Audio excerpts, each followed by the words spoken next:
Kun sagantaa BBC Afaan Oromooti. Nu waliin tura.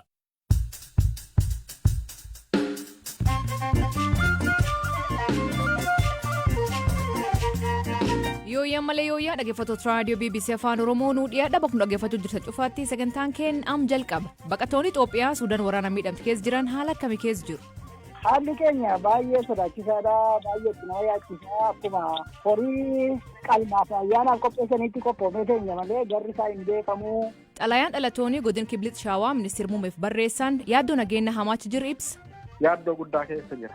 Har'a galgala yoo ta'e har'a dhagaan bulaa laata jira. Ganama yoo ta'e har'a dhagaan olinna laata jira. Ana moo maatii kiyya moo fira kiyya irratti waagaa jedha. Mootummaan Itoophiyaa walitti bu'iinsa keessotii fi agam diroonii fayyadamaa jira sagantaa keessa dhageettanii kanaaf oduu dabalatan waliin tura an asli galgaloo.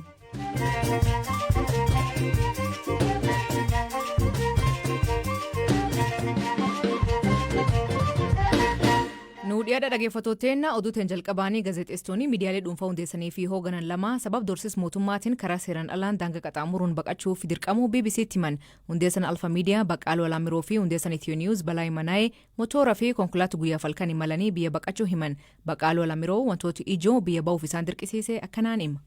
ሁለት ነገር ነው አንድ እንደሚገሉን በመንግስት ሰዎች ስለተነገረን ነው ሁለተኛ sababni saalama inni duraa akka nu ajjeesan namoota mootummaatiin waan nutti himamee fi kan jalqabaa hidhaarra deddeebiin nurra ga'een wal qabateeti ani fakkeenyaaf yeroo afurin hidhame isa arfaffaa irratti kun isa dhumaa keenya akka ta'e nutti himu keessumaa isa dhumaa wayita hidhaa baanu namootni nageenya biyyaalessaa 3 fi qorataan poolisii federaalaa tokko ammaa booda wanta gootan mara ni hordofna to'annoo keenya jala jirtu ija keenya jalaa hin baatan manallee jijjiiruu hin dandeessan teessoo keessanis kan maatii keessanis jijjiiruu hin dandeessan finfinnee baatanii maatii keessanis dubbisuu hin dandeessan miidiyaa kamiinuu bahuu hin dandeessan yeroo feenutti barbaannu isin hiina barbaannu tarkaanfii fudhanna kan nun jedhan waan ta'eef erga baanis hordoffii jedhan cimsanii waan itti fufanii fi inni biraan nuti ogummaan keenya gaazexeessummaadha ogummaa biraan qabnu waan biraa hojjechuuf hariiroon qabnu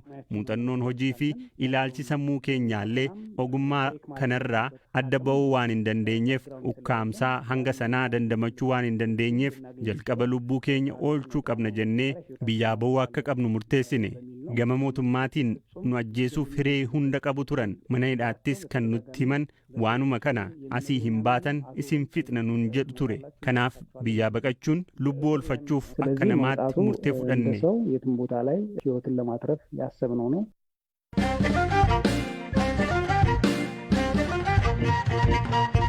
Waggaa tokko barnoota malee kadabarsan barattoonni Aanaa Goorodoolaa barnoota fi galmaa jiru. Aanaa Goorodoolaa godina haaraa hundeeffamee Booran Ba'aa jalaatti buluu fi caaseffamuu hordofee mormii kaateen barnooti dhaabbate. Waayilikeen maatii olaanaa itti gaafatama waajjira barnoota aanichaa obbo Nuguusee Waaqoo dubbise. Ijoolleen barumsa eeggalteerti baruu barsiisuu jalqabaniiranii galmaaniiru. Hagamtaa ijoolleen haga ammaatti galmaan barattoota hagamii? Ijoolleen haga ammaatti galmaa jiran karooraan naannoo parsantii 50 ol deemaniiru amma karoora kennarra. Gandoota baadiyyaa hundatti amma galmeen jiraa? Galmee eeggalee barsiisaa jalqabsiisuu jiru garuu barsiisuun garuu iddoo hundatti eeggale. Bara darbe guutumattuu hin baranne barattoonni moo barattoonni baratan turaniiru? Iddoo muraasatti barataniiru iddoo tokkotti immoo sababa homii baratan hawaasa kaasaa ture qabatee aduun baratiin bakka afanitti jiru garuu baranamu iddoo hundatti galmaanii barataara.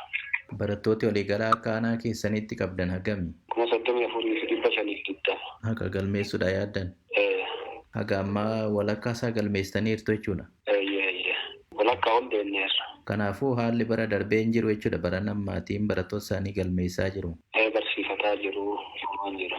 Manneen barnootaa meeqa qabdu akka aanaatitti? Mana barumsa 74 qabna. Barattooti waliigalaa qabdanoo meeqa? Barattoota waliigalaa 34,520. Akka aanaatitti kan baratan jechuudha? Kutaa tokko haga 12tti? Waggaa tokko manni barnootaa waggaa tokko ji'oota gannaa lamaanuu manni barnootaa boqonnaa fi cufamu manni barnootaa kan itti diigamu akka inni itti moofa'u hin beektanii akka biyyan beeknuu dhageessittu amma aanaa keenyatti waggaa tokkoof manni barnootaa barataan keessatti hin barannee sababa adda addaatiin moofa'ee caccabee bubbeen waan adda addaatiin nurra hammaateera. Amma ijoollee iddootti barattu dhattee iddoo garaagaraa baay'ee rakkachaa irraa itti gaafata NGO gaafataa jira. Qaamootummaas gaafataa irraa deeggarsa suphaa gabatee manneen barnootaan qaban rakkoo hammaataa keessa irra yaa'u taateen sun uummata keenya biratti kan deebinee fi uummanni ijoollee isaa akka barsiifatu lammaffaa immoo manneen barnootaa manca'an kan humna uummata keenyaaf hawaasa uummata keenyaatiin suphatuu danda'u waa hundi godhatee gargaaramu hin gaafannaa jechuudha.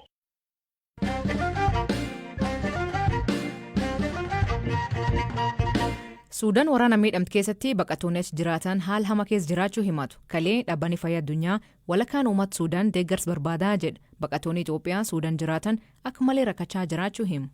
Egaa haalli keenya baay'ee sodaachisaadha. Baay'ee itti nama yaachisaa. Akkuma horii qalmaaf ayyaanaaf qopheessaniitti qophoofnee teenya malee garri isaa hin beekamu. Akka baqataa Oromootti immoo yoo fudhannee ilaalle dhuma lafaarra jirra. Daangaarra jirra. Yoo inni Kartumii fi Madaneetti ta'e kun lafa kana kan ga'u ta'e egereen keenya hin beekamu. Humaa teenya gara bahaa biyya isaan deemnu gara keenya jechuudha. Daangaa eessa keessa jirtan? Daangaa Gadaariif isteetii Gadaariif keessa jirra garuu dhumarraa naannoo Kasalaatti dhiyoodha. Egaa akkuma beekamu uummanni nuyi keessa jirru kun warra daangaa warratti dhiyoodha. Warra biyya isaaniitti dhiyoodha. Yoo barbaadan yoo rakkoon dhalate warra amma jechutti dhiyoo danda'uudha. Kana keessa ammoo isaanii warra waraqaa abbaa biyyummaa qabanii nuti baqataa beekamaadha garuu dhageettii dhabnee asitti akka kanatti rakkachaa jirra. Har'a nagaadha jedhaniitu ta'anii guyyaa 2-3 booda immoo balaan namarratti jiguu danda'a. Kanaaf immoo qophii barbaada. Nu immoo kan nuti hin qabnu garri itti baanuuti beekamaa miti. Lolli kun immoo amansiisaa miti. Maaliifi dubbiin lolaa siyaasaa wal qabatee deemaa. Wiirtuu lafee dugdaa walii qabsuu fi kallattii gargaraati walitti socho'aa waan jiraniif inni kun amansiisaa miti.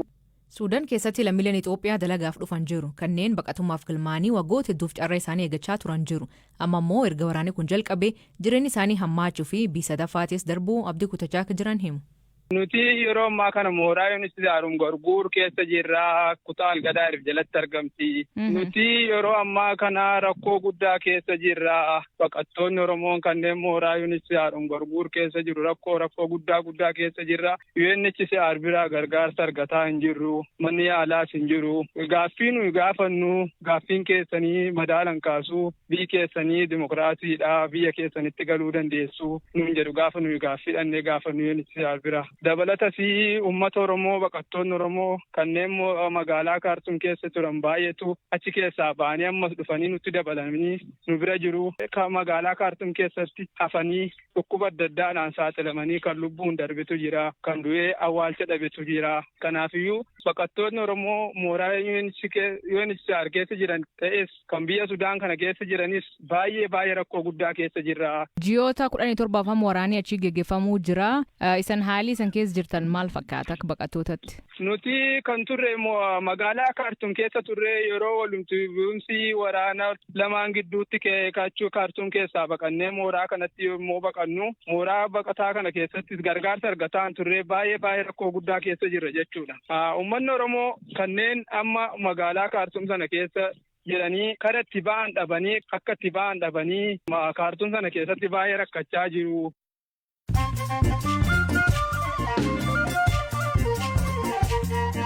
Dhaggeeffattoonni namoota gaggabaaboo addunyaa isaanii dhiyeessaa jalqabanii Libanoos keessatti dho'iinsi meeshaalee quunnamtii Hizbuulanii namoonni 9 ajjeefamanii 300 ol madaan maddeen hedduun haleellaa kana kan geggeesse dhaabbata basaasa Israa'el Mosaad jedhu. Israa'el garuu yaada kennuu didde.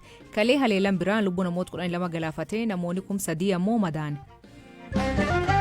Raashiyaa keessatti haleellaan diroonii Yuukireen raawwate balaa ibiddaa kaasuun namoonni 13 madaan. Dhaabbileen oduu AFP fi Reuters maddeen Yuukireen wabeeffachuun manni kuusa rasaasa rukutamuu ibsan. Bakki kun kuusa taankii boba'aa akkasumas meeshaa waraanaa fi miisaayilaa akka ture himama. Kun hundiyyuu meeshaa waraanaa Raashiyaan Yuukireen irratti fayyadamte.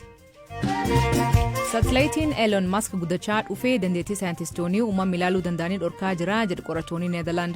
Saatalaayitiin Starlink haaraan addunyaa guutuutti intarneetii saffisa kennan kanneen duraanii caalaa teleskooppii reediyoo jidduu seenaa jiru jedhu abbaan qabeenya Starlink kan ta'e SpaceX deebii hin kenneen. Finciltoonni Islaamummaa Burkina Faso keessatti haleellaa namoota nagaarraa raawwachaa jiran cimsuu gabaasni Human Rights Watch mul'isa. Gareen kunneen manneen irdeemuun namoota ajjeesaa akka jiran himan. Akka gabaas kanaatti waggaa kana ji'oota 8 jalqaba keessatti namoota nagaa garkuum tokko dabalatee lubbuun namoota 6,000 ol darbee jira.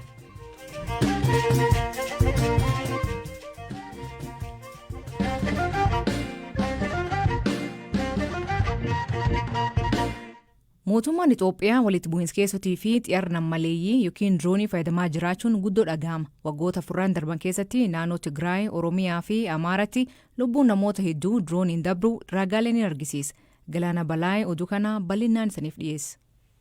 Obbo Nigus Ballata namoota haleellaa dirooniitiin jireenyi isaanii guyyaa tokkotti bifa biraa qabate keessaa tokko.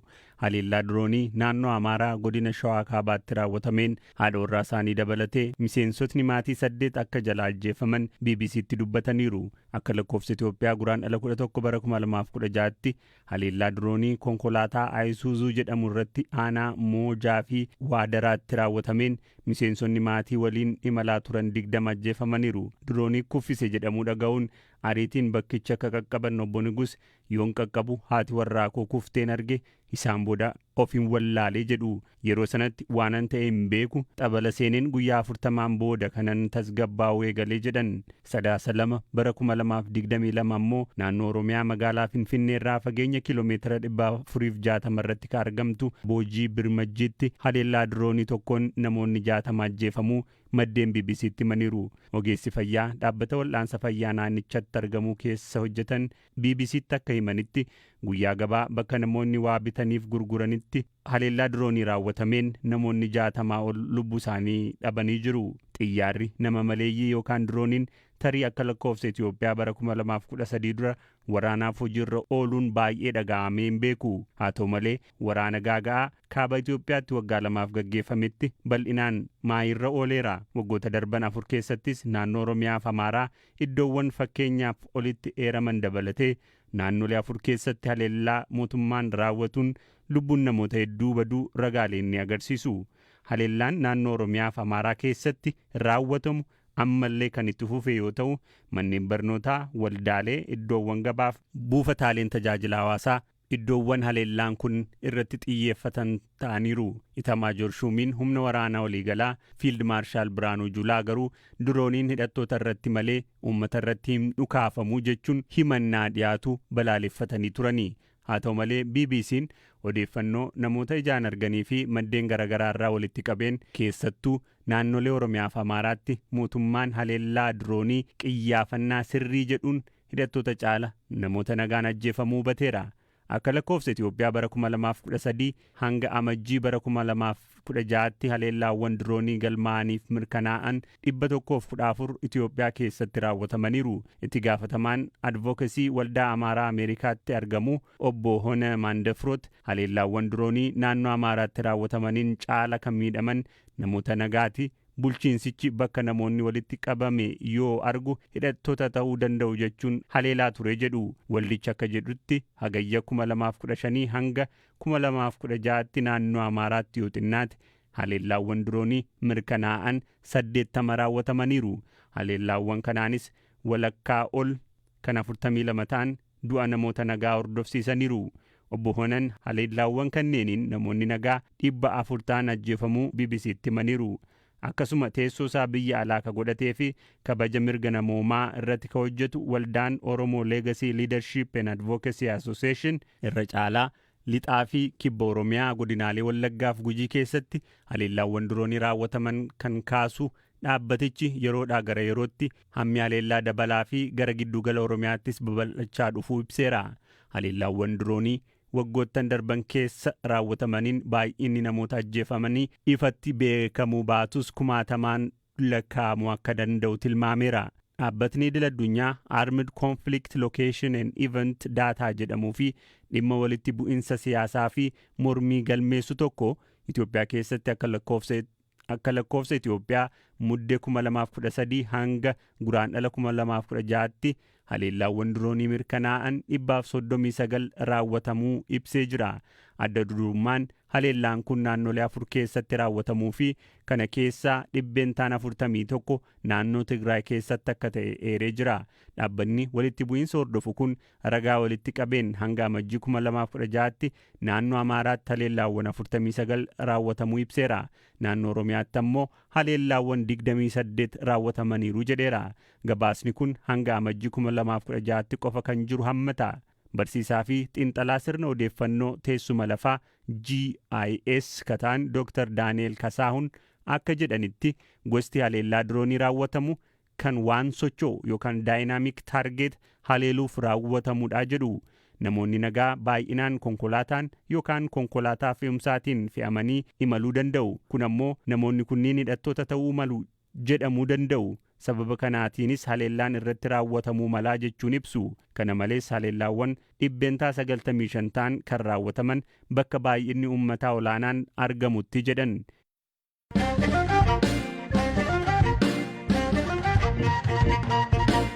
Dhiyeenya kana dhalatoonni godina Kiblet Shaawaa kanneen biyya keessaa fi biyyoota alaa jiran xalayaa ministeera muummee Dr. Abiy Ahmediif ergan namoota xalayaa kan barreesse keessaa tokko dubbifne qabiyyee isaa himuun jalqaba. Waggaa 3 darban kana karaa tokkoon waraanni bilisummaa Oromoo, karaa biraatiin immoo waraanni mootummaa uummata kana sababa adda addaati. Sababni waraanni bilisummaa Oromoo kan dhiyeessu isin deeggartoota mootummaati. Yaada jedhuun qotee bulaa, jaarsa, jaartii, dargaggeessa qabanii hin reebuu, hin saamuu, akkasumas immoo ajjechaa irratti raawwatu. Karaa mootummaatiin immoo naannoodhuma jarri kun keessatti soso'an keessa dhufanii isin woboo bulchitaniittu yookaan immoo waraana bilisummaa Oromoo bulchitaniittu, oolchitaniittu, waliin haasoftaniittu yaada jedhuun yookaan immoo ilmi keessan yookaan firri keessan keessa jira yaada jedhuun uummata kana hin reebuu, mana isaanii irratti gubuu, qabeenya isaanii jalaa barbadeessu. So wanti deemaa jiru kana jechuudha. Haalam jirkana fakkeenyaaf ministeerri muummee Abiy Ahmediin beekuu jettanii yaaddanii barreessitanii moo kaayoon xalicha maali? Tariigaa muummichi ministeeraa beekuu dhiisuu danda'an.